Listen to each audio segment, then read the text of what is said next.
Buenas tardes.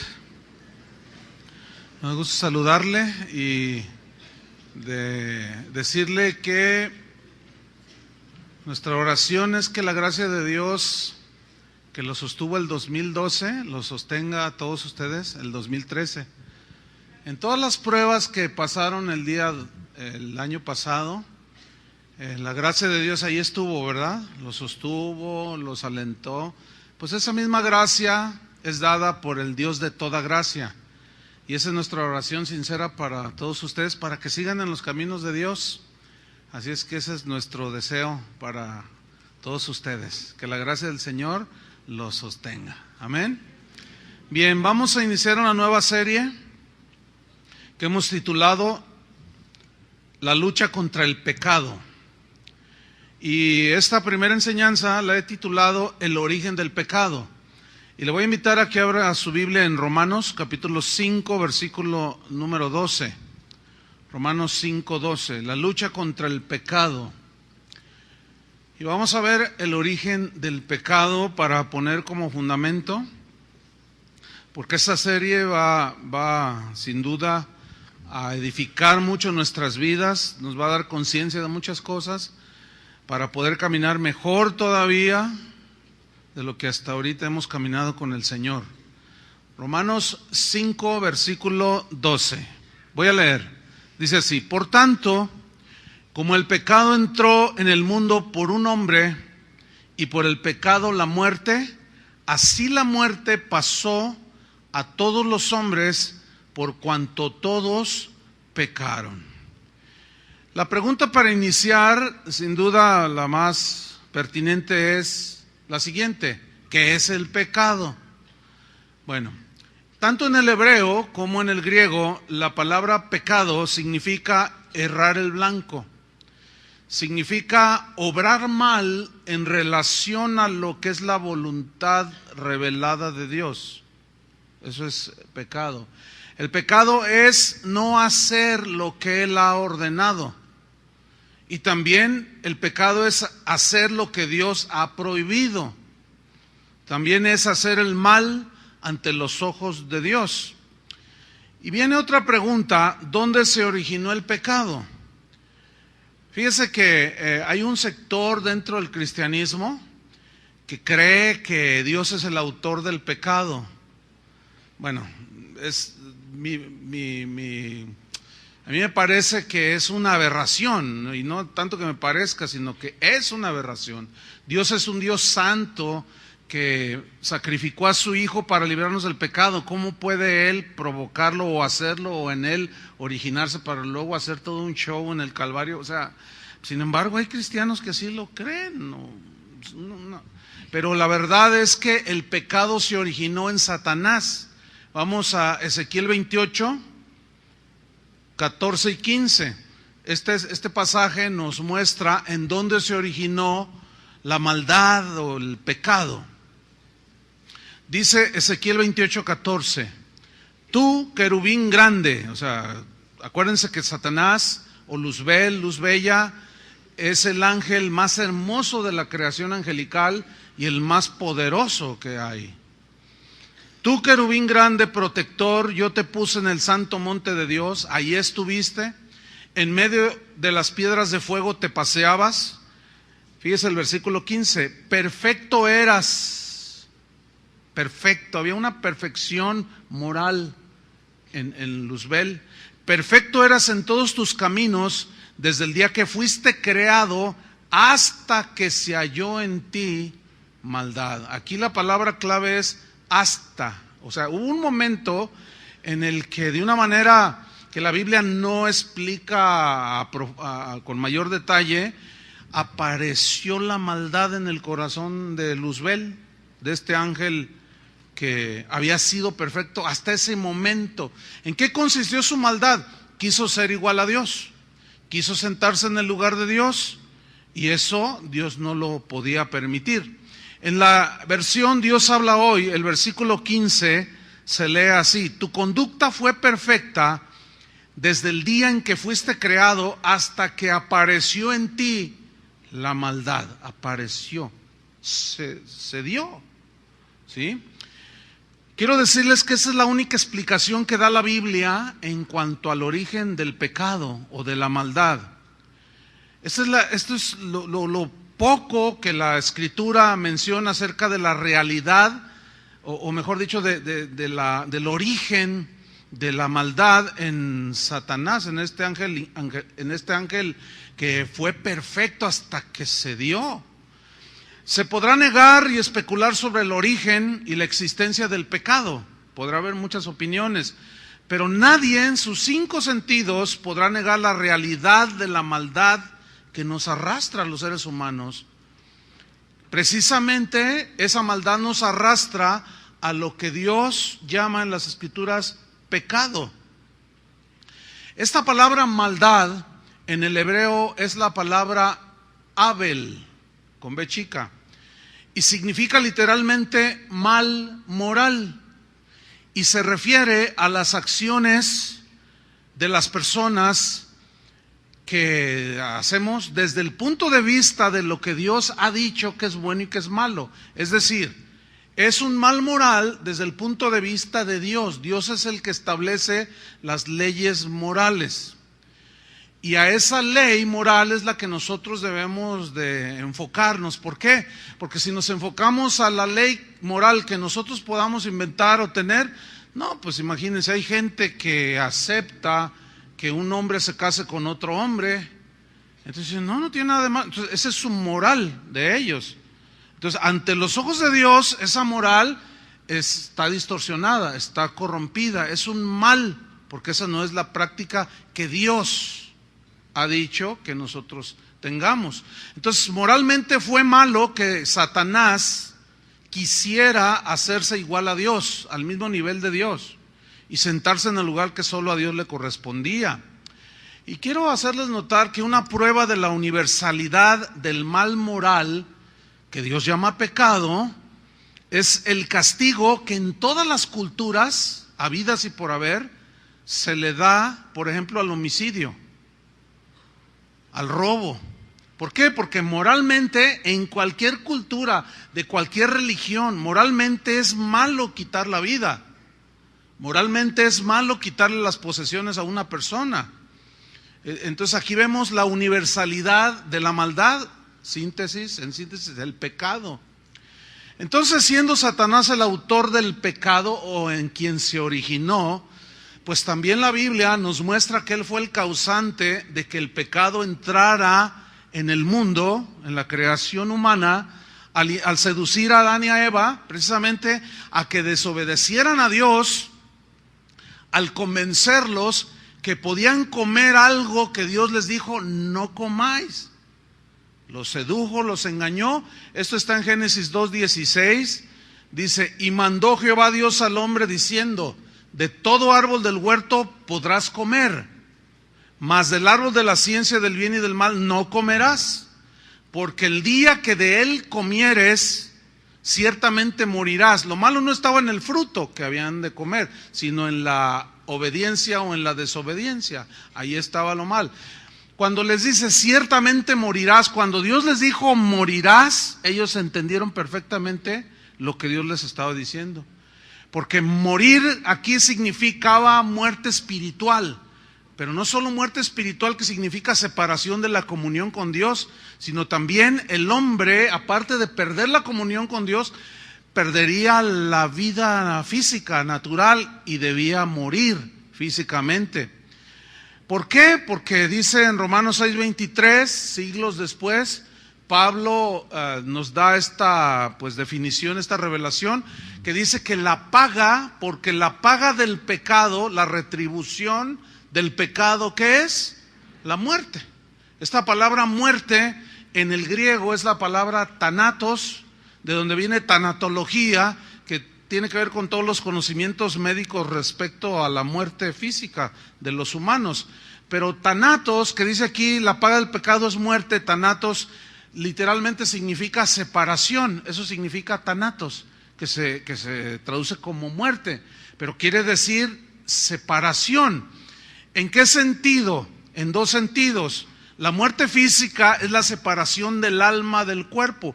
Cuando ya, por alguna razón fallan los órganos o alguna herida y nos desangramos, qué sé yo, en ese momento sale el alma, que esa queda consciente en el mundo espiritual, pero el cuerpo muere. Entonces se separa el alma, el hálito de vida de Dios, el espíritu, del cuerpo, y el cuerpo muere. Ya queda todo ahí tieso, ¿no? Eso significa muerte, pero espiritualmente, pues es la separación del alma, de la comunión que en el espíritu, en el ser interior del hombre, tiene con Dios. Eso significa muerte. Entonces, aquí en Génesis 3:1 encontramos precisamente parte de esta historia. Dice que la serpiente le dijo: ¿con que Dios os ha dicho no comáis de todo árbol del huerto? Y la mujer respondió a la serpiente: del huerto de los árboles, del fruto de los árboles del huerto podemos comer, pero del fruto del árbol que está en medio del huerto, dijo Dios, no comeréis. O sea, ella había entendido la orden, o sea, sabía lo que Dios le había dicho. Pero aquí se nos muestra que Dios nos dio la capacidad de decidir, de tomar decisiones por nuestra propia voluntad. Pues Dios le dijo: aquí está este árbol. No, repito, lo malo no era tanto el árbol, sino si ellos iban a desobedecer o no, porque Dios no nos hizo ningunos robots para así a control remoto o movernos. No, nos dio la capacidad de decidir, de tomar decisiones, de ejercitar nuestra voluntad. Entonces la mujer le responde a la serpiente: pues dijo Dios, no comeréis ni le tocaréis para que no muráis. Y le responde en el versículo 4, entonces la serpiente le dijo a la mujer: no moriréis. Y ahí vemos digamos, la afirmación de Satanás a manera de seducción, mintiendo y engañando a Eva para decirle: mira, Dios es un poco exagerado. Él dice que te vas a morir, pero no te pasa nada, tú come. Haz lo que, mira qué bonito está el fruto, mira que es árbol codiciable para alcanzar sabiduría y además es delicioso, no te pasará nada. Esa es la típica. ¿Saben que esta sigue siendo la estrategia principal de Satanás? Hasta la fecha, después de tantos siglos, sigue siendo exactamente la misma mentira. Con que Dios ha dicho que puedes tener relaciones sexuales con tu novia, no puedes tener relaciones con tu novia hasta que se casen. No, basta con que se amen. No, pero es que Dios dijo que eso es fornicación y eso no está bien. No, pero no te pasa nada.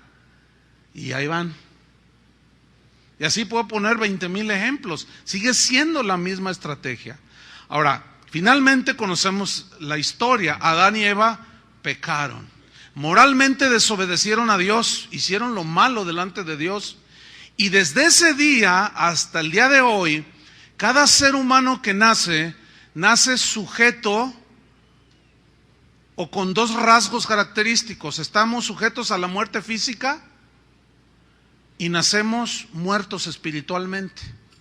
O sea, ningún ser humano que nazca, cuando tiene uso de conciencia, se hinca y empieza a tener comunión a través de Jesucristo y de la sangre. No, nacemos muertos espiritualmente y sujetos a la muerte física como consecuencia del pecado.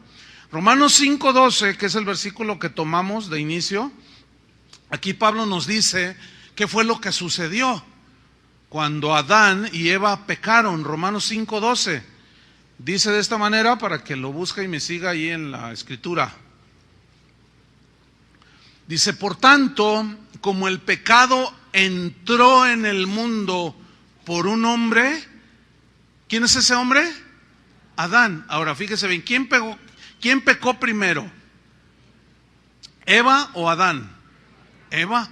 ¿Pero por qué dice que entró en el mundo por un hombre? Les voy a explicar más adelante por qué. Porque el hombre es el que transmite y la mujer recibe. Pero voy a explicar después un poco más. Dice: como el pecado entró en el mundo por un hombre, y por el pecado, pues como consecuencia entró ¿qué? La muerte. Y aquí habla de la muerte física, que incluye la espiritual. Entró, dice. Así la muerte física y espiritual, ¿qué dice? Hay una palabrita que parece insignificante, pero no. Así la muerte, ¿qué dice? ¿Qué dice? Díganlo fuerte. Pasó. pasó a todos los hombres, por cuanto todos pecaron. O sea, la evidencia de que se transmitió, porque el vocablo pasó significa en el griego transmitir, se transmitió. Ya digamos lo que la Biblia habla como naturaleza pecaminosa, que es la naturaleza con tendencia a la maldad, siempre hacia lo malo, al pecado, al pecado, al pecado. Por cuanto todos pecaron, o sea, la evidencia de que todos estamos contaminados es que todos hemos pecado.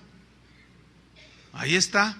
Entonces el pecado afectó la genética de Adán, afectó su naturaleza humana, porque transmitió desde ese momento hasta el día de hoy, se ha transmitido a todos los hombres esa naturaleza hacia lo malo.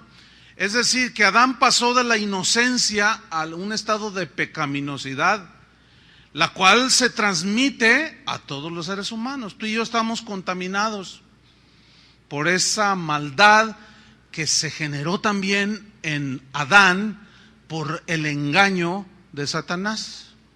Eso es lo que la Biblia nos menciona sobre el origen. Ahora bien, los seres humanos todos heredamos al nacer esa naturaleza que es inclinada netamente y siempre hacia lo malo, hacia el pecado. Se nos alteró la genética con el pecado y de alguna manera espiritual, cuando nace un bebé, él nace ya con la transmisión de las consecuencias del pecado, que es muerte espiritual y es muerte física. Así como Adán transmitió su naturaleza física cuando empezó a tener hijos, pues transmitió sus, digamos de alguna manera tengo que decirlo, sus genes que ya iban contaminados con el pecado. Y alguien puede argumentar cosas como, es muy común escuchar a gente que dice, pero ¿qué culpa tengo yo que Adán hubiera pecado? Si eso no tiene sentido para mí. Pero ese es un argumento que es muy débil, es muy infantil. ¿Por qué? Porque es como esto, es como cuando un hijo que ya ven, los adolescentes a veces tienen ciertos rasgos, dicen que nadie los quiere, todo el mundo los odia y que ustedes ya fueron adolescentes, ¿no? Ustedes saben a lo que me refiero. Entonces ahí va el adolescente y se para enfrente del papá porque tienen problemas y el padre le dice, hijo, no quiero que hagas esto, no está bien, y lo está ahí corrigiendo. Entonces el muchacho se enoja y se le pone al frente y le dice, ¿y por qué me dices eso? Además, yo no pedí nacer. No, pues ¿cómo te lo iba a pedir si no existías? No existías. Entonces déjate de esas, ¿eh? No, o sea, es un argumento muy infantil, es muy débil. O sea, ¿cómo? A ver, yo tengo 2 hijos, por ejemplo, a David. No existía, pero David, ¿quieres nacer? O sea, ¿cómo? No, hay cosas que no se nos dan a elegir y una de esas es nacer. Entonces no podemos argumentar, pues es que ¿qué culpa tengo yo que yo no pedí venir al mundo? Entonces, pues igual, es como decirle a Adán, ¿y yo qué culpa tengo que seas mi padre? ¿Te pedí yo nacer? No, entonces no podemos argumentar. Las decisiones que Adán tomó nos afectaron a nosotros, porque en Adán todos los seres humanos estábamos representados. Déjeme ponerle otro ejemplo que he puesto en otras ocasiones. Todas las decisiones que hagan el presidente de México nos van a afectar, para bien o para mal. ¿Por qué? Porque en él estamos representados. Si él va como jefe de Estado y se junta con el presidente de Canadá y de Estados Unidos y hacen tratados de comercio, nos guste o no, y se firma y todo, como estamos representados en él, pues nos va a beneficiar o nos va a perjudicar. Si nos beneficia, pues todos bien contentos. Y si nos perjudica, vamos a empezar a gritar. Y vamos a empezar a decir erróneamente, infantilmente, ¿y yo qué culpa tengo? A ver, me preguntó qué decisión tomaba. Pues no te iba a preguntar, pero él tenía la autoridad, ¿sí o no? Miren, la legislatura pasada de diputados aquí en el Congreso tomaron decisiones Ellos son nuestros representantes populares, ¿sí o no? Bueno, decidieron hacer los famosos Juegos Panamericanos. Se endeudaron con 1.500 o no sé cuántos cientos de miles o 1.500 y tantos millones de pesos. Bueno, se organizaron los juegos y resulta que todavía se deben 400 millones y resulta con que se gastaron toda la lana, que quién sabe dónde ande. Ustedes ya saben dónde está ese dinero, pero no sabemos. Sabemos, pero no sabemos. Entonces, mira, las decisiones, como ellos nos representaban a nosotros, la Cámara de Diputados, aquí en el Estado, ellos nos representan. Entonces, las decisiones que ellos tomaron, se clavaron la lana, la malusaron, todo. Mira, hazle como quieras, patalea, ve y grítales ahí, ponte en huelga de hambre, lo que quieras. Ya te afectó y nos dejaron endeudados. ¿Quién tiene que pagar eso? Pues nosotros. ¿Por qué? Porque eran los representantes. ¡Ay, pero yo no soy del PRI! No, aunque seas del PRD y del Purrundún y del Patatús y del quién sabe cuánta cosa. Ya. Ellos se juntaron de todos los partidos y decidieron hacer lo que hicieron con el dinero. Bueno, ya nos afectó, hermanos. Están súper endeudados y nos van a estar duro y duro con los impuestos. Nos van a sacar más. Nada más se acuerdan de eso. Ahorita dicen que no, pero espérense al rato. ¿Por qué? Porque en ellos estamos representados. Entonces ya aunque pataleemos, ya no podemos evadir. ¿Qué pasó con el Fobaproa? La deuda de tantos ricos que pidieron más dinero. Y el gobierno los perdonó y dijo, bueno, el gobierno va a pagar esa deuda. ¿Quién es realmente el que va a pagar? Nosotros. Y nosotros le financiamos los viajes a los hijos de los ricos, porque no les cobraron nada. Y tú dices, pero ¿qué culpa tengo yo? Mira, ya hay que aceptarlo, porque es una decisión que tomó el presidente. Creo que fue Zedillo, si no mal recuerdo. Bueno, ya esa es nuestra realidad. Si alguien aquí tiene un bebé, ese bebé ya nace endeudado. De verdad. Bueno, espiritualmente, esos fueron unos ejemplos que puse para que podamos entender que no hay excusa. Ya, sí o sí, el pecado de Adán nos afectó. Tenemos que entender esa realidad y tenemos que entender que vamos a estar luchando, aún como cristianos, cotidianamente contra el pecado. Fíjate, Pablo el apóstol resume en 13 puntos, en Romanos capítulo 3, búscalo en su Biblia, resume en 13 puntos la condición en la que nacen todos los seres humanos, incluyéndote a ti y a mí, por supuesto. 13 puntos de cómo nacen, en la condición que nacen todos los seres humanos. El número 1 está en Romanos 3:10. La condición número 1 es que todos los seres humanos al nacer somos pecadores por naturaleza, con tendencia al pecado. Romanos 3:10 dice, como está escrito, no hay justo ni aún uno. ¿Cuántos? Ni siquiera uno, ni siquiera el apóstol Pablo, no, ni Pedro, ni Juan Diego, ni Chuy Olivares, ni tú, ni el Papa, ni nadie. Todos los seres humanos, pues eso dice la Biblia, no hay un justo ni aún uno. ¿Por qué? Por cuanto todos pecaron y están destituidos de la gloria de Dios. Esa es la triste condición en la que nacemos. Qué terrible, ¿no? Número 2, todos los seres humanos carecemos al nacer, de discernimiento y entendimiento espiritual acerca del Dios verdadero. Todos nacemos con esa falta. Fíjate, dice en el versículo 11, Romanos 3:11, dice, no hay quien entienda. Eso se refiere, no hay quien entienda las cosas de Dios o a Dios o que lo conozca. No, nacemos imposibilitados para entender. Y Pablo lo dice a los Corintios, en la primera carta a los Corintios 2:14, no lo busquen, pero allí dice, pero el hombre natural, significa el hombre así común y corriente, no percibe las cosas que son del Espíritu de Dios, porque para él son locura y no las puede entender. Fíjense esa frase, no las puede. Es imposible, no hay manera de que el hombre entienda. Por eso la Biblia misma dice que hay caminos que al hombre le parecen derechos, pero su fin son caminos de muerte. Y tú ve, por ejemplo, ahora ya como cristiano, tú compártele a alguien, dile, mira, el camino es Cristo. Empieza a hablar del evangelio y lo primero que vas a recibir es el rechazo, ¿sí o no? Porque se le hace una locura. No, sácate con tus cosas.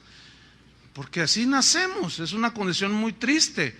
No las puede entender porque se han de discernir ¿cómo? Espiritualmente. Y como estamos muertos espiritualmente, ¿cómo vamos a entender?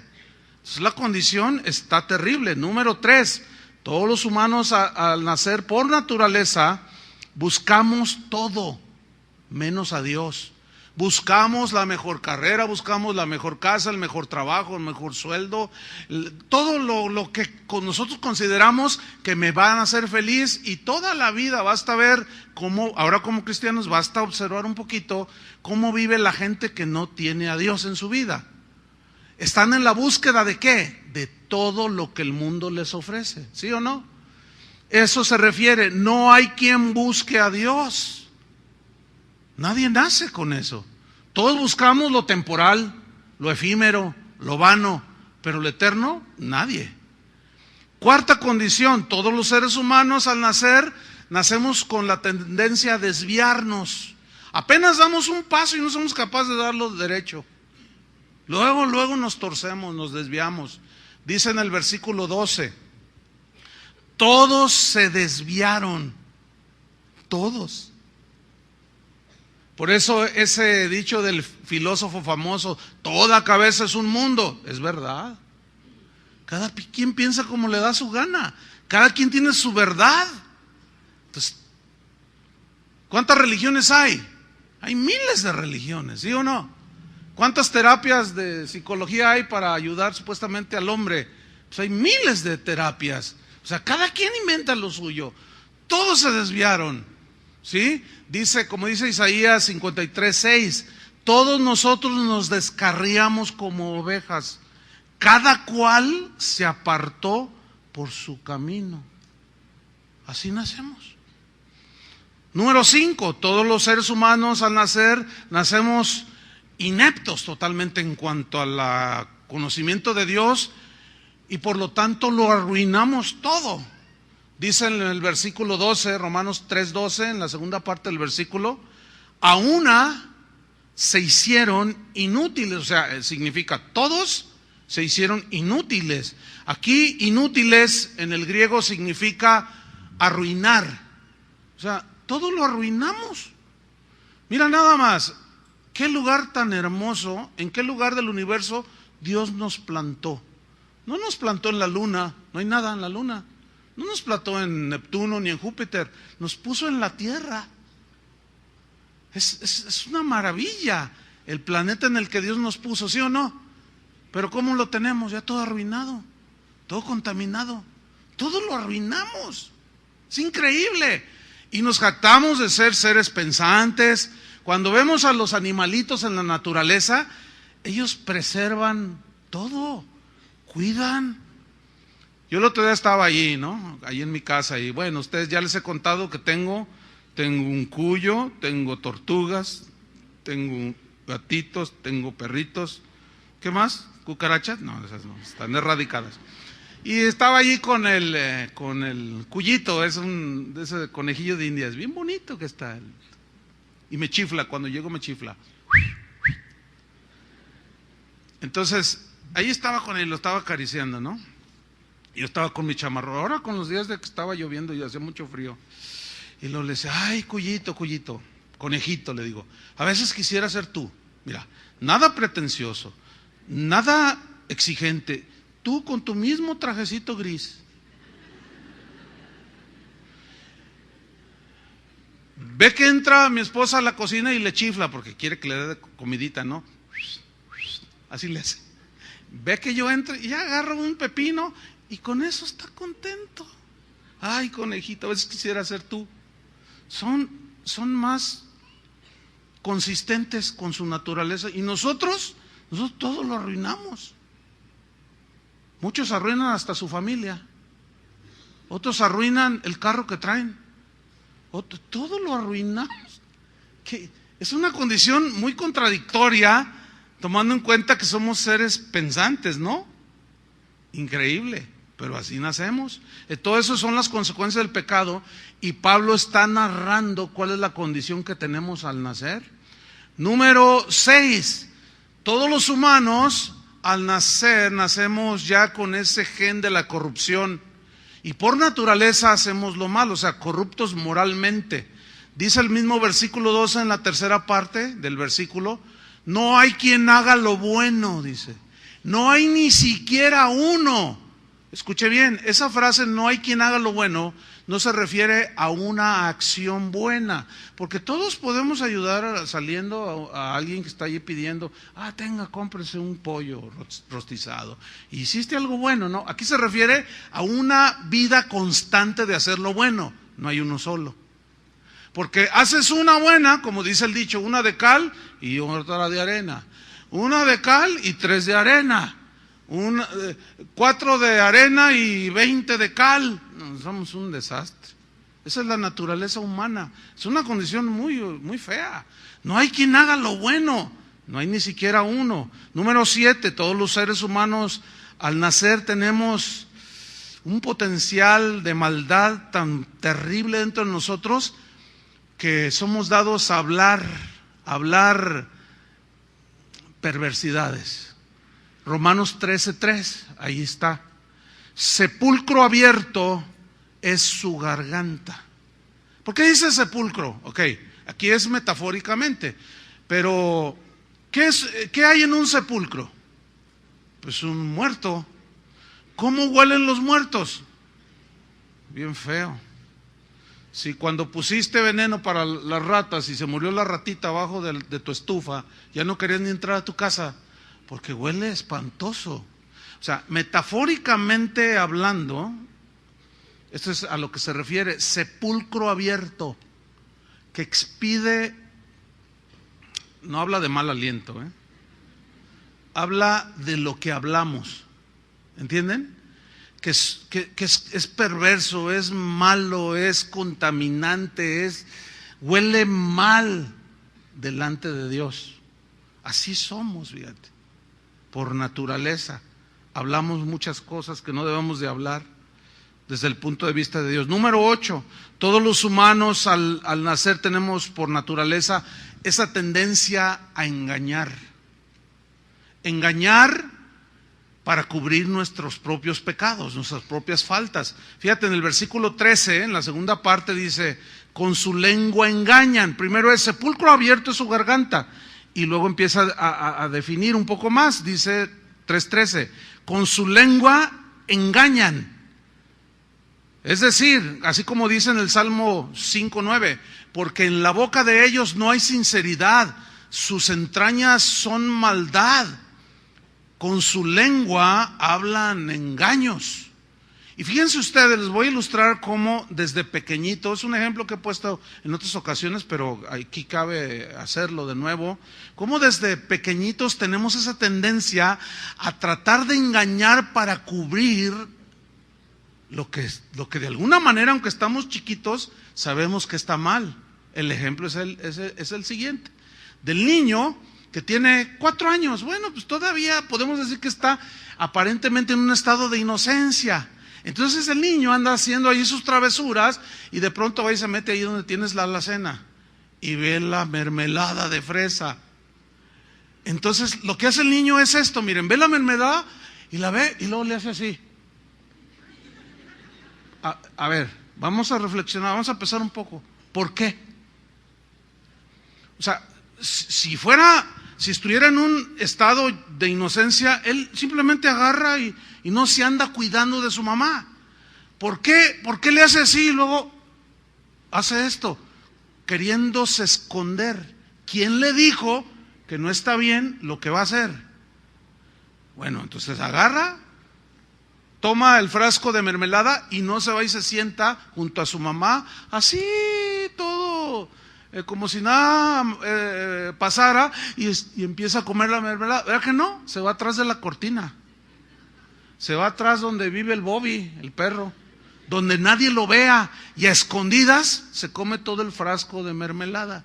Y está ahí y se lo come y luego pero se embarra todo y se limpia y está todo embarrado y luego ya sale el niño, ¿verdad?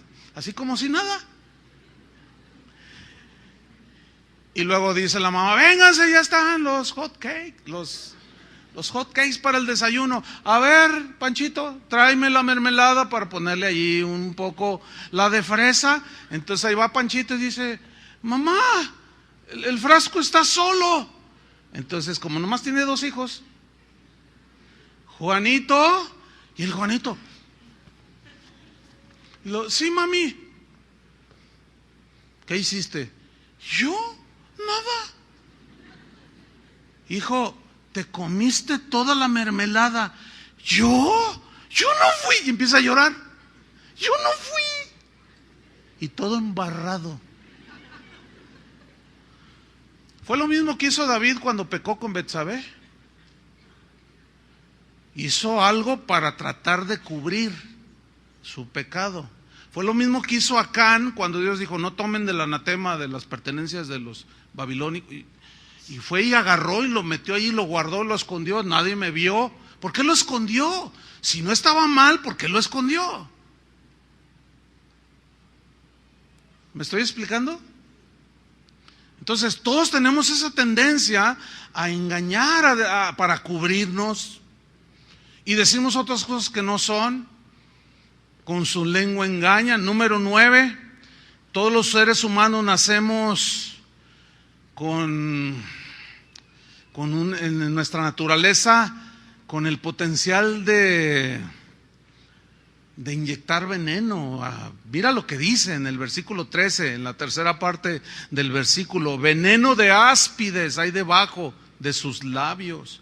Esta expresión es bastante fuerte, ¿eh? ¿Por qué? Porque el veneno es de las serpientes. Imagínate que tú llegas en la mañana y uno de los sugieres te dice: bienvenida, hermana serpiente, hermano culebra. No, esas no tienen veneno. Hermano serpiente. Fíjate el potencial que tenemos por naturaleza. Qué desgracia, ¿no? Tenemos de inyectar veneno con lo que decimos. Es increíble el potencial que tenemos los seres humanos para matar, para destruir. Versículo 14, ahí está el número 10, que es que todos los humanos por naturaleza, fíjate cómo sigue desglosando: de nuestra boca sale maldición, de nuestro corazón tenemos una capacidad de odiar, pero impresionante. Fíjate lo que dice 3:14: su boca está llena de maldición y de amargura. ¿Se acuerdan que Jesús dijo: de la abundancia del corazón, ¿qué? Habla la boca. Y dijo: y del corazón es donde salen, ¿qué? Las blasfemias, los malos pensamientos, los adulterios, los robos, los homicidios. ¿De dónde salen?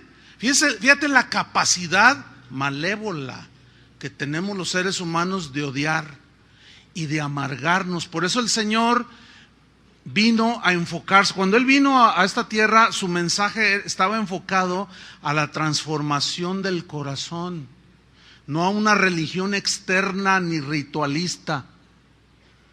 Vino a cambiar, a transformar el corazón del hombre, porque ahí es el corazón del hombre, el espíritu, la naturaleza del hombre interno, su alma. Ahí es donde está sentada toda la maldad, y de ahí vino a rescatarnos, ¿entienden? Pero esa es la triste condición en la que nacemos todos, con una capacidad. Mira, ¿cómo se da la amargura? La amargura se da cuando alguien te ofende, te defrauda, te desilusiona, dice algo de ti, qué sé yo. Entonces tú te sientes herido. Entonces, como por naturaleza odiamos, pues esperamos el momento de la venganza. Y por eso el hombre vive como vive, de una manera muy totalmente fuera de lo que Dios había diseñado. ¿Por qué? Porque el pecado nos contaminó. Qué triste condición, ¿no? Número 11, todos los humanos al nacer pues tenemos ese potencial de ser homicidas. Alguno dirá, bueno, seguramente han oído este argumento cuando le compartes a alguien, ¿no? No, pues yo de qué me arrepiento, yo soy re bueno, yo le ayudo a la gente. Mira, yo no robo, no mato, dicen, yo no he robado, yo no he matado a nadie, pero la Biblia dice otra cosa. Si bien la gran mayoría de los seres humanos no hemos asesinado a otra persona, sí la hemos asesinado con el veneno de la boca. San Juan, en la primera carta de Juan, capítulo 3:15, dice: todo aquel que aborrece a su hermano es homicida. Todos de alguna manera hemos odiado, nos hemos resentido en contra de alguien, ¿sí o no? Y precisamente ahí vino el Señor a tratar lo interno, porque el odio, el rencor, la amargura es como el motor que nos impulsa precisamente a hacerle daño al otro. ¿Sí? Por eso, para nosotros los cristianos ahora, el perdón de las ofensas, el perdón a los que nos calumnian, el perdón a los que nos agreden, es la medicina para nuestra alma. ¿Me están entendiendo? Eso es ahora ya como cristianos. Pero todos nacemos con esta condición. ¿Cuánta gente amargada hay en el mundo? ¿Saben que todos esos asesinatos en los Estados Unidos, del jovencito ese que mató 20 y tantos niños, qué terrible, ¿no? ¿Saben que él estaba muy amargado por lo que vivió en su hogar? Lo maltrataron, hicieron cosas con él, entonces estaba amargado. Y fíjense todo lo que provoca. Si ustedes se fijan, se cumple la profecía de Jesús, y por haberse multiplicado la maldad. Yo hago una memoria hasta, yo tengo 56 años, yo trato de hacer hasta donde más me acuerdo, y creo que llego aproximadamente a los 5 años que yo me acuerdo, ¿verdad? Las maldades que hacíamos los niños en ese tiempo, pues era pues agarrarle un 20 y luego irnos a comprar dulces o qué sé yo. Pero hoy niños violando niñas en las escuelas. O sea, ¿cómo te explicas eso? Esa es otra de las señales de que el fin del mundo no fue en el 2012. No, fíjense qué cosas, Recibí decenas, y no sé si cientos, de correos de cristianos que me preguntaban: pastor, predique sobre el fin del mundo, ya falta poco y usted no se ha proclamado, no ha dicho nada. Ay, son puras falacias, son puras mentiras. Ya ven, no pasó nada. Y todos los que habían hecho quién sabe cuánta cosa, a ver, y 2, 3 de aquí puede ser, que le creyeron más a los mayas que a lo que dice la Biblia. Qué pena, ¿no? Bueno, es la condición. Entonces, número 11, todos somos homicidas. Número 12, todos los humanos somos destructivos y violentos, de alguna manera, y enemigos de unos contra otros. Fíjate, Romanos 3:16 lo que dice. Dice: quebranto y desventura hay en sus caminos. Esta palabra quebranto, aquí hay 2 palabras que resaltan: quebranto y desventura. La primera, quebranto, en el griego es una palabra que significa romper en pedazos, pero alude a la violencia contra tus seres más cercanos. Esto me hace deducir que, según el texto, significa violencia intrafamiliar. ¿Tus más cercanos quiénes son? Tu esposa, tu esposo, tus hijos, tus vecinos, pero mayormente tu familia. Entonces aquí está hablando, fíjate bien, de la violencia, del quebranto, de la violencia que se da en los hogares. No sé si ustedes sabían que Jalisco es el número 1 en violencia intrafamiliar. ¿Sabían eso? Bueno, pues ya lo saben ahora. Lo cual, fíjate, según el INEGI, ¿verdad? Y según todos los que hacen las estadísticas, en base a eso que dicen que Jalisco es el número 1 en violencia intrafamiliar, significa que que 6 de cada 10, no sé, algo por ahí va el asunto, de cada 10 hogares hay violencia física, maltrato físico y verbal. Ellos le llaman psicológico. Es decir, que el hombre golpea a la esposa, patea a los hijos, los maldice, violencia, violencia, violencia, violencia. También me di cuenta hace unos meses de que, por ejemplo, en Aguascalientes se da un fenómeno extraño.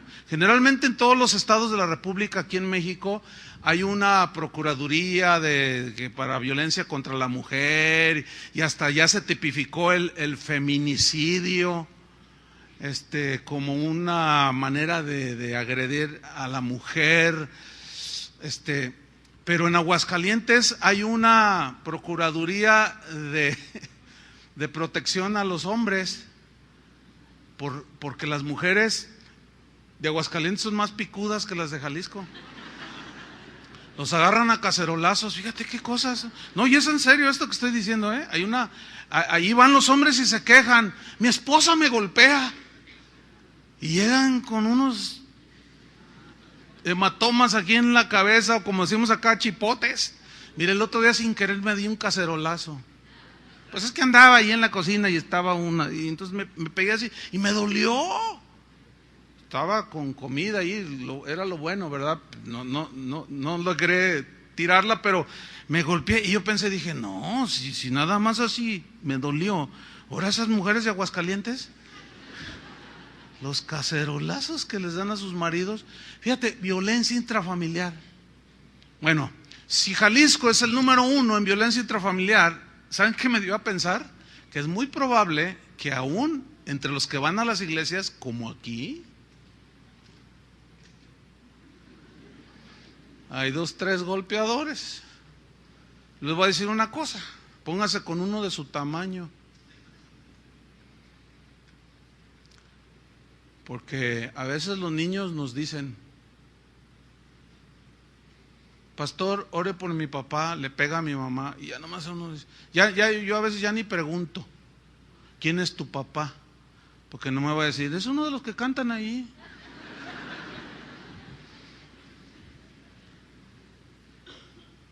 Es una condición en la que vivimos terrible, hermanos. Fíjate todo lo que ha hecho el pecado, quebranto, pero también dice desventura, y esta palabra desventura significa provocar daño psicológico, vamos a usar esa palabra, daño moral, ¿sí? ¿Cómo? Por ejemplo, ¿cuántos de ustedes han sido dañados o vienen de hogares disfuncionales, donde el papá los abandonó, se divorció, o te dejaron, o qué sé yo? De alguna o de otra manera, todos hemos sido afectados por las acciones de otros y por nuestras propias acciones, ¿sí o no? Todos. Alcoholismo, drogadicción, engaño, adulterio, no, es un párale de contar. Entonces, ven que por naturaleza somos dados a destruir todo, a provocar daño, a romper en pedazos y a golpear y a todo. Dice el versículo 17, no conocieron caminos de paz.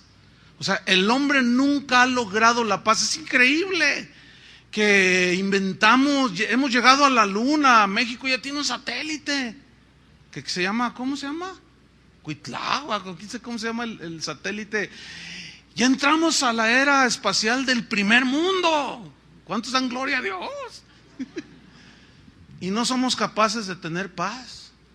Desde la historia del hombre mismo, cuando Caín mató a su hermano, hasta la fecha, no hemos sido capaces, con toda nuestra inteligencia y sabiduría y conocimiento de todo, no hemos sido capaces de tener paz. Sí, hay organizaciones como la ONU, que uno dice, siempre hay guerras. Fíjate la incapacidad. ¿Y para qué nos vamos a países donde hay guerras? Muchos no tienen paz en sus hogares.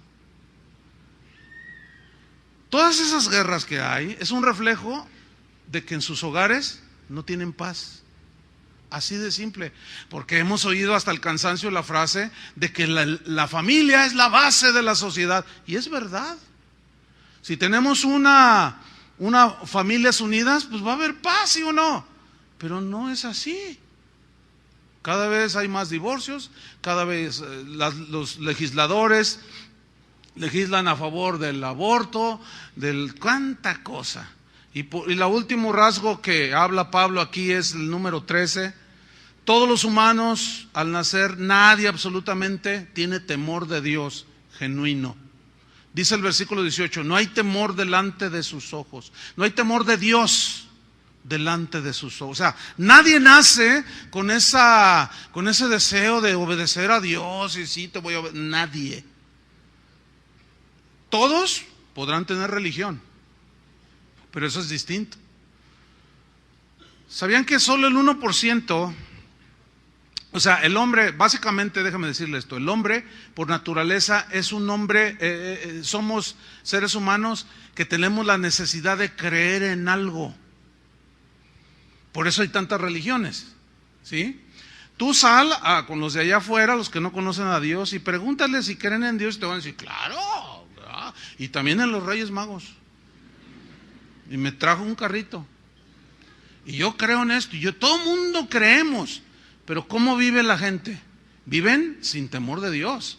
Tienen religión. Solo el 1% de la población mundial se dice que son ateos. Pero también tienen fe. O sea, ellos creen que Dios no existe. Entonces también tienen su religión. Porque toda religión se basa en una creencia. Entonces su religión es atea. Ellos creen que Dios no existe. Entonces también creen. Esa es su religión de ellos. Pero nadie nace con temor genuino a Dios. La única manera de tener el temor genuino de Dios o a Dios es cuando nos arrepentimos de nuestros pecados. Y Cristo lava nuestros pecados en su sangre. Viene el conocimiento de Dios, el conocimiento de la palabra, y nos es infundido el temor de Dios. Y ahí es donde nos vamos a enfocar ahora, porque ahora somos cristianos, ¿sí o no? Pero seguimos luchando contra el pecado. ¿Sienten esa lucha? Por supuesto. Fíjate que gracias a Dios que la Biblia no solo nos habla de nuestra condición cuando nacemos, sino que gracias a Dios también nos da la información sobre el remedio de Dios, que es Cristo Jesús, como dice el himno antiguo. El remedio de Dios es Cristo Jesús para la solución de tan terrible condición en la que nacemos. Solo naciendo de nuevo es que podemos dejar de ser esclavos del pecado. Solo arrepintiéndonos genuinamente de nuestros pecados y siendo lavados con la sangre de Cristo, es que podemos dejar de permitir que el pecado se enseñoree de nosotros. Pero aquí viene una pregunta muy interesante y muy importante. ¿Por qué la sangre de Cristo? ¿Por qué la Biblia habla de que la sangre de Cristo nos limpia de todo pecado? ¿Por qué la sangre de Cristo? La respuesta es porque de alguna manera la Biblia nos da a entender, acuérdense que la Biblia usa un lenguaje de aquellos tiempos, no puede usar el lenguaje del siglo XXI con los términos médicos de ahora. O sea, eso hay que usar el puro sentido común para entender que la Biblia no es ni un tratado de medicina, no es ni un tratado de ciencia, es un tratado de la historia de la salvación, que tiene algunos rasgos científicos sin duda. Y la Biblia, lo poco que la Biblia nos habla es que nos dice que en primer lugar dice que la sangre, la vida del hombre, la vida del cuerpo, ¿dónde está? En la sangre. Fíjense, yo estaba leyendo una página en internet científica, que eventualmente me gusta ahí leer cosas de la ciencia, ¿no? Descubrimientos y cosas de esas, ¿no? Entonces estaba viendo una parte donde es una página médica, científica, obviamente. Entonces decía la importancia de la sangre, cómo funciona, cuáles son, y ahí narra cómo está compuesta, que los glóbulos rojos, los glóbulos blancos, que las plaquetas, que los no sé cuánta cosa. Y ahí, pero me llamó la atención que el escrito inicia con esta frase diciendo: ese misterioso líquido, o sea, hasta ellos, los científicos, lo llaman misterioso. ¿Por qué? Porque es en la sangre donde, mira, si no tuviéramos sangre en el cuerpo, no tendríamos vida. Entonces la sangre en la Biblia es símbolo de vida. ¿Estamos entendiendo? Cuando Caín y Abel hicieron un sacrificio, ¿se acuerdan? El sacrificio de Abel fue recibido por Dios y el de Caín fue rechazado. ¿Por qué? Porque Caín le llevó fruto de la tierra y Abel le sacrificó lo mejor del ganado, un corderito, y derramó la sangre. ¿Por qué entonces Dios aceptó la ofrenda de Abel? Porque Abel creyó lo que Adán y Eva, sus padres, le dijeron: sin derramamiento de sangre de una vida no hay perdón de pecados. Espero que estén entendiendo. Entonces Caín dijo: no, pues, ay, tengo que sacrificar, están bien bonitos los corderos. No, mejor le junto guayabas o manzanas, o le llevo unos elotes con chilito, algo de la tierra. Y agarró y le dijo: bueno, pues esto te lo ofrezco a ti. Y Dios lo rechazó, lo hizo a un lado. ¿Por qué? Porque las obras nuestras no son capaces de salvarnos. Entonces, desde Génesis 3:16, 15 y 16, ya se nos habla de sangre derramada. ¿Están entendiendo? Ahora, hasta donde ahora ya con los conocimientos científicos se sabe que es a través de la sangre donde se transmiten un montón de cosas, ¿cierto? Cuando te quieren hacer un examen a ver qué tienes, ya sea de lo que sea, del corazón, del hígado, dicen: le vamos a hacer un examen de sangre. ¿Por qué? Porque ahí sale todo. Qué curioso, ¿no? Por eso esa revista científica decía: este misterioso líquido. Bueno, vamos a usar esa misma afirmación. De una manera misteriosa, espiritualmente, es por medio de la sangre de Cristo, que nació sin contaminación del pecado, que esa sangre nos puede limpiar de nuestros pecados. Déjeme explicarle. Usted recuerda el pasaje de Mateo en los primeros capítulos 2, cuando el ángel se le aparece a la Virgen María y le dice: no te asustes, porque eres elegida, porque de ti nacerá el que libere a Israel, a su pueblo, de todos sus pecados. Dice: el Espíritu Santo vendrá sobre ti y te cubrirá. ¿Se acuerdan? Y el santo ser que nace, ese cubrir significa que ella iba a concebir. Y le dijo: y el santo ser que nacerá será llamado Hijo del Altísimo, y Él es el Salvador del mundo. Él es el Salvador, el que limpiará de sus pecados al pueblo. Entonces ella dijo: ¿y cómo será esto? Pues claro, cualquiera hubiera preguntado: ¿y cómo será esto si no conozco varón?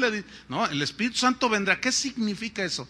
Que el Espíritu Santo puso la semilla en el óvulo, porque para Dios no hay nada imposible, acuérdense de eso, ¿eh? ¿Cómo se concibe un bebé? Cuando el espermatozoide y el óvulo fecundan, ¿sí? Entonces nace la vida, y ya nace, se empieza a formar un bebé. Bueno, en este caso no fue un espermatozoide humano, tampoco fue divino, porque Dios no tiene esperma, porque no es hombre. Pero se tienen que usar esos términos para entender nada más, porque Dios es espíritu y no es hombre. Entonces, cuando dice que el Espíritu Santo te cubrirá, yo voy a usar la expresión, pero eso para que se entienda, es lo que se conoce como lenguaje antropomórfico, o sea, expresiones humanas que Dios hacía para que entendiéramos las cosas. Entonces, el Espíritu Santo puso el semen de Dios, pero repito, porque no vayan a empezar: está enseñando herejías, dijo que Dios tiene semen. Además, semen en griego quiere decir semilla,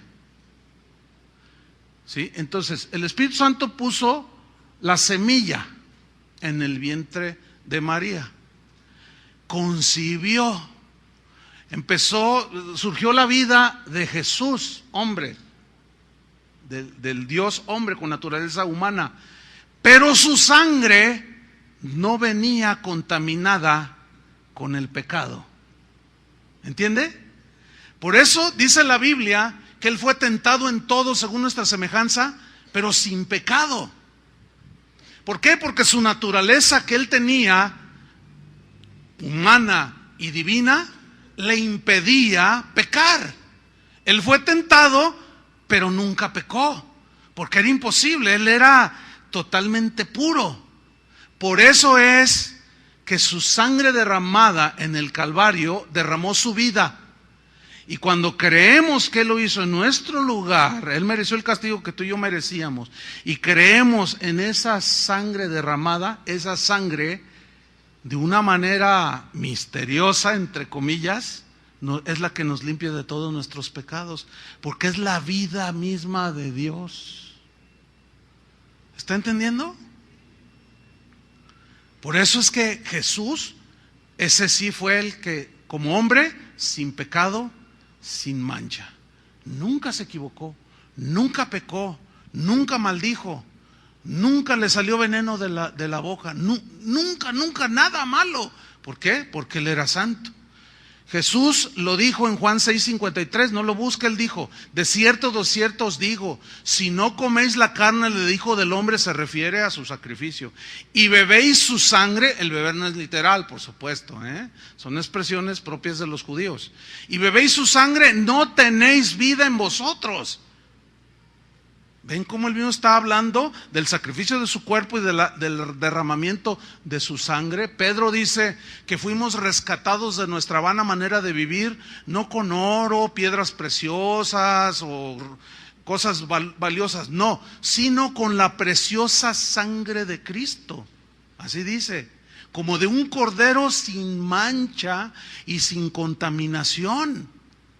Esa es la gran noticia para los seres humanos. Y esa noticia se entiende que tú y yo ya la hemos recibido. ¿Ya la has recibido? ¿Ya la has creído? Ya somos hijos de Dios. Ya hemos sido lavados espiritualmente y hemos sido transformados interiormente cuando nos arrepentimos y creímos en ese sacrificio de Jesús. Y su sangre nos limpió de nuestros pecados. De modo que si alguno está en Cristo, nueva criatura es. Pero ahí está hablando de una situación interna. Quitaré el corazón de piedra y os pondré un corazón de carne. Eso ya se entiende que nosotros los que estamos aquí, al menos la gran mayoría, ya lo hemos experimentado. ¿Estoy en lo cierto? Ok, vamos muy bien. Romanos 3:25 dice así: a quien Dios puso como propiciación por medio de la fe en su sangre. Mira qué interesante. ¿Por qué no dice por medio de la fe en su misericordia? Por medio de la fe en su omnipotencia. Por medio de la fe en su santidad. ¿Verdad que no dice eso? ¿Por qué dice por medio de la fe en su sangre? Porque repito, su sangre no era como la de nosotros, aunque era sangre, naturalmente era como la tuya y como la mía. Física, exactamente, gracias. Pero espiritualmente estaba limpia de contaminación de pecado. Que entonces estamos deduciendo que es a través de la sangre que corre por todo nuestro cuerpo que está contaminada espiritualmente hablando por la maldad, por el pecado. Qué tremendo. Y muchos, dice Romanos 5:9, estando ya justificados en su sangre, gloria a Dios, seremos salvos de la ira. Ahora bien, para irnos sobre el final, aquí viene una pregunta muy importante, que es la que nos va a tomar ya pues todo lo que será la serie de luchando contra el pecado, que probablemente será una serie bastante amplia, que tal vez se lleve el medio año. Pero miren, la pregunta es esta. A ver, atienden a ese niño, porque siempre justo en el momento preciso lloran, ¿verdad? Como decía es que el diablo les pellizca. Fíjense, la pregunta es esta: Si ya hemos sido libertados del pecado, si ya el Señor me ha limpiado de mis pecados, si ya soy hijo de Dios, todas son preguntas legítimas que la Biblia responde. Si ya soy hijo de Dios, si ya camino con Él, Él conoce mi corazón, yo lo amo con todo mi ser, etcétera. La pregunta es, ¿por qué entonces seguimos luchando contra el pecado? La respuesta Pablo nos la da en Romanos capítulo 7. Ábranlo rápido. Romanos 7. Ahí Pablo da la respuesta. La Biblia nos da siempre solución en lo que tiene que ver con las cosas de la salvación y de la vida cristiana y de la santidad. Siempre nos va a dar la respuesta. Romanos 7:15. ¿Ya lo tiene? Dice así, mire. Porque lo que hago no lo entiendo. Pues no hago lo que quiero, sino lo que aborrezco, eso hago. Quiero hacer una aclaración. Aquí Pablo está hablando en su condición ya de cristiano. ¿Ah? Pero él está narrando aquí acerca de la lucha que aún como cristianos todavía tenemos contra el pecado. Esa es una realidad. Entonces dice, sino que lo que aborrezco, eso hago. Eso denota que el verdadero cristiano aborrece el pecado. Respóndame a esto, así ahí en su corazón. Cuando usted peca, ¿se duele, llora y se aflige por haberle fallado a Dios? Si su respuesta es sí, esa es la evidencia de que usted es hijo de Dios. Si usted dice, pues no siento nada, pero pues Dios es amor, y Él sabe que la carne es débil, y Él es bueno, y Él no va a mandar al infierno a nadie, usted no conoce a Dios. O sea, si usted peca y no se duele, no reconoce por haber hecho lo que hizo en su momento, usted todavía no se ha arrepentido. Por eso Pablo dice, lo que aborrezco, eso hago. Empieza a narrar la lucha. Versículos 16 dice, y si lo que no quiero esto hago, apruebo que la ley es buena, porque no matarás, no robarás, no dirás falso testimonio. Esa es la moral de Dios, ¿entiende? Eso es bueno, pero a mí me parece malo. Sí, porque Él me robó, pues yo le robo. Él me pegó, pues yo le pego. Él me calumnió, pues yo también me defiendo. Y me va a conocer quién soy, y no sabe con quién se metió. Entonces Pablo dice, a ver. Toda la ley es buena. ¿Por qué? Porque es dada por un Dios bueno. Entonces no puede ser mala la ley. No matarás, no robarás, no tomarás en vano el nombre del Señor tu Dios, no codiciarás. Todo lo que sabemos acerca de la ley. Dice, apruebo entonces que la ley es buena. Es decir, él se está dando cuenta que en realidad lo malo no está en los mandamientos de Dios que te prohíben, sino la maldad, ¿dónde está? Díganlo, en mí, en nosotros. Dice el versículo 17, de manera entonces que ya no soy yo quien hace aquello, sino el pecado que mora en mí. Entonces tú dices, si nos quedamos hasta ahí, vamos a terminar mal, ¿verdad? Y vamos a decir, ¿por fin qué? ¿Nos libró del pecado, sí o no? Porque aquí dice Pablo, sino el pecado que mora en mí. Y si nos quedamos hasta ahí, vamos a cometer un error de interpretación. Déjame contarles lo que, es increíble. Recibí un correo la semana pasada, pastor, quiero que me aclare, me dice alguien que no sé quién sea, si bíblicamente es bíblico hacer operaciones y poner inyecciones espirituales. Y hasta ahí decía, entonces yo le dije, pues no te entiendo tu pregunta, ¿cómo que operaciones e inyecciones espirituales? Y me dice, sí, es que aquí en mi congregación ahora literalmente agarran una jeringa y a los hermanos los inyectan con una inyección de bondad, con una inyección de misericordia, ¿quieres ser generoso? Oramos por el líquido, quién sabe qué líquido será, y te vamos a inyectar, y una inyección de bondad, una inyección de perdón. Yo dije, no, lo que estoy leyendo, pero espérenme. Lo que viene a continuación, ahí sí se volaron la barda, dice. Y están en mi congregación, muchos hermanos están haciendo operaciones Operaciones literales donde un médico, dice, médicos de aquí de la congregación, que por revelación del pastor ahora te abren donde tú digas, ya sea el vientre, un costado, qué sé yo, entonces te hacen un injerto espiritual.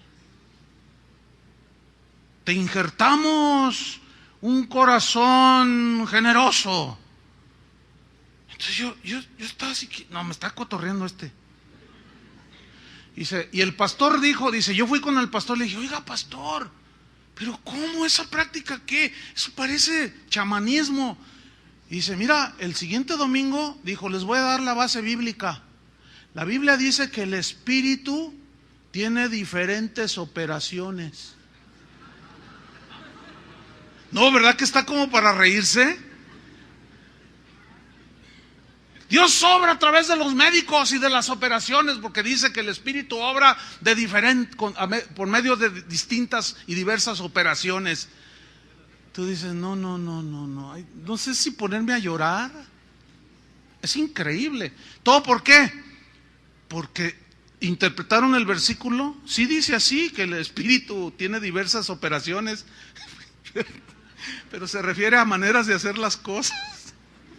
Entonces, si nosotros nos quedamos aquí, el pecado que mora en mí, no, pues entonces, no, pues ahí dice que el pecado mora en mí, la carne es débil.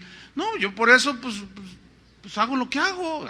Dios sabe mi corazón, Él ya sabe que la carne es débil, entonces así soy.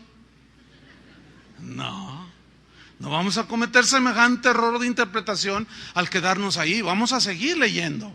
Versículo 18. Y yo sé, y comienza a aclarar más, yo sé esto, yo sé que en mí, esto es en mi ¿dónde? En mi carne, o sea, en mi cuerpo, no mora el bien, o sea, en mi cuerpo. Porque el querer el bien está en mí. Parece como que está medio bipolar, ¿no? Medio esquizofrénico. Pero no hay que entenderlo bien. Porque el querer el bien está en mí, el querer el bien está en mí significa el hombre nuevo. Pero no el hacerlo. Ahora, ¿cómo es que hacíamos las cosas? Con el cuerpo. El vehículo es el vehículo del pecado, el cuerpo. Entonces sigue diciendo, versículo 19, porque no hago el bien que quiero, sino el mal que no quiero, eso hago. Y si hago lo que no quiero, ya no lo hago yo, sino el pecado que mora en mí. Pero no nos detenemos ahí, seguimos leyendo. Así que, queriendo yo hacer el bien, hallo esta ley, que el mal está en mí. Pero ¿en dónde es en mí? Él ya nos lo dijo, pero nos lo aclara todavía más, versículo 22. Porque según el hombre interior, ahí está, el nacido de nuevo, el hombre espiritual, ¿qué? Me deleito en la ley de Dios. Alguien que no es cristiano, nacido de nuevo, no puede deleitarse en la ley de Dios, ¿verdad que no? Pero el nacido de nuevo sí, nos deleitamos en la palabra de Dios. Y dice el 23, pero veo otra ley, ¿en dónde? En mis miembros, se refiere a su cuerpo. Mis manos para robar, mis ojos para ver lo que no debo de ver, mis pies para ir a lugares donde no debo de ir, mi mente humana para pensar cosas que no debo pensar. Veo otra ley, ¿qué se refiere? Este cuerpo se quedó acostumbrado al pecado. Mi mente se quedó acostumbrada a engañar, a mentir. La boca se quedó acostumbrada a maldecir, a expresar todo tu dolor y tu amargura y tu queja y todo el veneno. Entonces, cuando nacemos de nuevo, somos transformados internamente, pero este cuerpo todavía no. Este cuerpo, bueno, viene ahí la segunda pregunta, para resumir un poco. Viene ahí la segunda pregunta. ¿Hasta cuándo voy a tener la lucha cotidiana contra el pecado? La respuesta es, tiene dos respuestas. Número uno, hasta que te mueras. Cuando tú ya te mueres, muerte, separación de tu alma, que se va con Dios, tu cuerpo queda ahí. Y entonces, como está muerto tu cuerpo, ya no funciona para pensar mal, ir con la prostituta, para maldecir. Ya se acabó la lucha contra el pecado. Esa es una. Por eso es que los cristianos no debemos de temer a la muerte. Para nosotros el vivir es Cristo y el morir es ganancia. ¿Sí? Y la segunda respuesta de hasta cuándo vamos a dejar de luchar contra el pecado, que se debate en nuestros miembros, pero que nuestro corazón, nuestro ser interior ya no quiere, y esa es la lucha de todos los días, hasta que venga Cristo, por los suyos. Porque dice la Biblia que en un abrir y cerrar de ojos, ¿seremos qué? Transformados, y habla de transformación del cuerpo, a la misma gloria del cuerpo suyo. Dice, y los muertos en Cristo resucitarán primero. ¿Cómo van a resucitar? Con un cuerpo glorificado, ya no vehículo del pecado, y esa es nuestra redención total. ¿Lo entendieron? Entonces, es muy importante entender esto. ¿Por qué? Porque mientras tú tengas vida, tendrás la lucha cotidiana contra el pecado. Pero gracias a Dios que en su misericordia, Él nos dejó, digamos, la salida para estar siempre delante de Dios limpios de pecado. Juan dice, hijitos míos, estas cosas les escribo para que no pequéis. Mas si alguno hubiere pecado, esa palabra hubiere habla de algo eventual, ya no somos esclavos del pecado. Antes de nacer de Cristo, no poníamos resistencia al pecado, porque por naturaleza íbamos con tendencias a lo malo. Pero ahora ya resistimos, ¿a poco no? Ahora ya viene Satanás, no te pasa nada. No, sí me pasa, y empieza la lucha. No, pero mira, nadie se va a dar cuenta, ni tu esposa, ni el pastor, ni nadie, ni Dios se va a dar cuenta porque está dormido ahorita. Y te va a querer engañar. Entonces tú de pronto brincas y dices, no, ese hombre no es cristiano. No quiero ser tu novia. No, pero que mira, y luego viene, pero es bien bueno, no lo dejes ir, ningún hermano de la iglesia te habla, ninguno se te acerca, y este hombre, mira, es rico, tiene un negocio, tiene buena casa, y tú empiezas, ay, y ahí está el fruto. Pero ahora ya sientes la lucha. De eso es lo que se va a tratar toda la serie. Por eso dice, si confesamos nuestros pecados, Él es fiel y justo para perdonarnos y limpiarnos ¿de qué? De toda maldad. Esa es la provisión que el Señor dejó para nosotros sus hijos, sabiendo que mientras no muramos, mientras no venga Cristo, este cuerpo de pecado nos seguirá impulsando hacia lo malo. Nuestra mente natural seguirá pensando de manera natural, pero nuestra mente espiritual no. Espero hayan entendido, porque la conclusión es esta, miren. Mentir, hermanos, sigue siendo pecado, ¿están de acuerdo? El orgullo sigue siendo pecado. La avaricia sigue siendo pecado.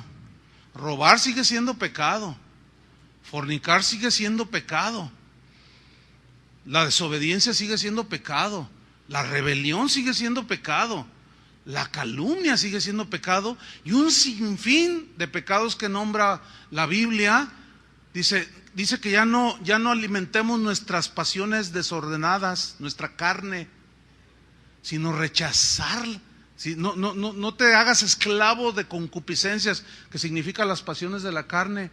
Y Pablo dice, y manifiestas son las obras de la carne, que son adulterio, fornicación, hechicerías, pleitos, celos, iras, contiendas, divisiones.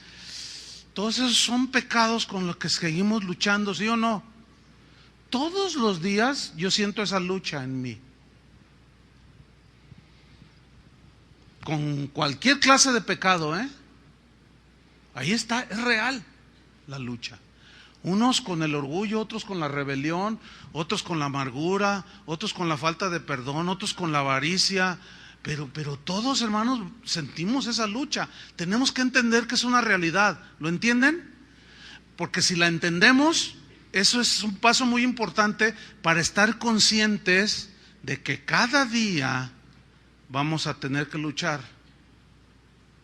Vendrán tentaciones de todo tipo, insinuaciones de Satanás. Nuestra misma mente humana nos va a querer desviar, etcétera, etcétera. Yo les contaba a los que vienen el sábado, a los sabatistas, que vienen a casa de oración los sábados. Les dije, miren, les voy a decir algo. Vieran que yo no tenía ganas de venir hoy. No, yo me quería quedar en mi casa, porque tuve un año súper de mucho trabajo, muy agotador. Y luego llego ya supuestamente a descansar, y pues ¿cuál descansar? Se accidentaron unos jóvenes de aquí de la congregación saliendo de la reunión, y entre ellos iba mi hijo. Y otros muchachos, y salían todos golpeados, todos ensangrentados, y bueno, pues tienes que andar allí y todo, y bueno, cuando al fin ya dices, bueno, ya unos días bien suaves, se viene la lluvia bien bonita, y el frillazo, y así como que, entonces, el sábado, yo ya venía con esta serie preparándola desde hace meses.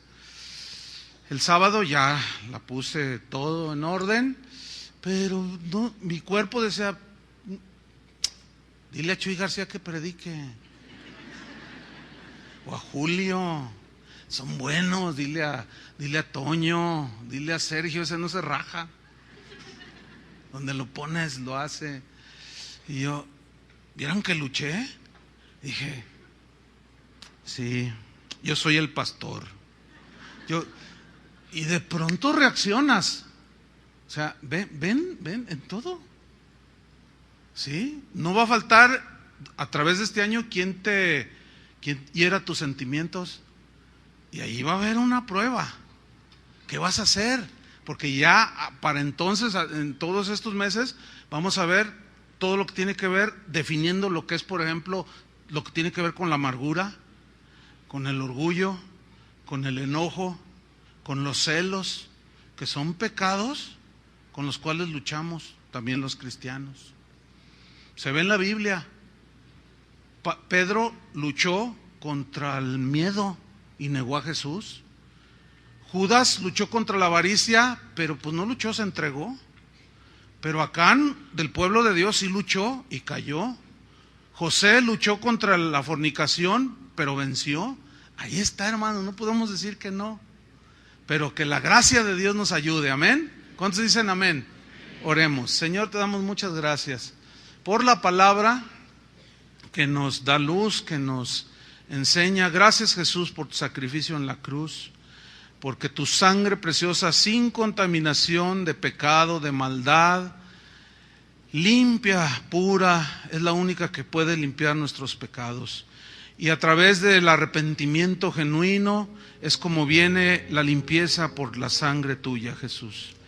Y entonces tú nos haces nuevas criaturas, nos das un nuevo corazón que siente, que se inclina hacia Dios, que empieza a tener temor de Dios, que empieza a caminar en sus caminos. Pero de pronto nos damos cuenta que la lucha contra la maldad y el pecado que mora en nuestro cuerpo humano, en nuestra carne, dice la Escritura, y hay una lucha en lo que hay ahora en nuestro corazón, con lo que hay en esa ley que nos quiere, que está en nuestros miembros, que nos quiere esclavizar de nuevo. Es una lucha real que tenemos que enfrentar cada día. Danos la gracia, Señor, para que tú nos libres y nos guardes sin mancha y sin caída, porque eres poderoso, hasta la venida de Jesús. Y cuando alguno se deslice, se tropiece y se ensucie, tenemos un abogado para con el Padre Jesucristo. Y si confesamos nuestros pecados, tú eres fiel y justo para perdonarnos y limpiarnos de toda maldad. Gracias te damos, Señor, en el nombre de Jesús. Amén. Que Dios los bendiga a todos.